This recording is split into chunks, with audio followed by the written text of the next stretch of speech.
Radio City Joke Studio.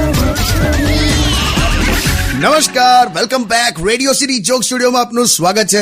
કિશોર કાકા, અત્યારે board એક્ઝામની તૈયારી ચાલુ છે અને આ જો મારો કઝિન વોટ્સએપ પર ઓનલાઈન છે. જો હોયલા આવે તું અત્યારે ઓનલાઈન છે એટલે તને ખબર પડી ને કે તારો ભાઈ ઓનલાઈન છે, એટલે તું એટલું જ વાપરે છે. જો હા, પણ મારે ક્યાં બોર્ડની પરીક્ષા આપવાની છે? મારો ભાઈ તો 10મામાં છે. હા તો વાંચી લેશેલા. હવે તમે છે ને છોકરાઓ પર ભરોસો રાખતા શીખોલા.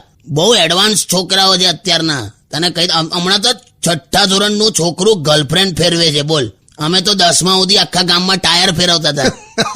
એટલે છોકરાઓ એડવાન્સ છે અને આ ટેકનોલોજી અને આ ઇન્ફોર્મેશનના લીધે જ છોકરાઓ આગળ વધશે. એટલે મોબાઈલ અને લેપટોપમાં હોય ને તો ચાલે યાર. એટલે એવું કઈ નથી કાકા પ્રોબ્લેમ. બાકી અમારા જમાનામાં છોકરાઓ એટલા બધા નવરા હતા ને કે આમ દીવા સળી લે અને બેઠો બેઠો કીડીનો રસ્તો રોકતો હોય. આમ પેલી આડી મૂકી દે કીડીની સામે. હા બોલ, કીડીનો રસ્તો રોકે. અલા ભાઈ, તારું કરિયર રોકાઈ જશે. વાંચવા બેસ ને. Stay tuned with Kishore Kaka only on Radio City 91.1. Joke Studio.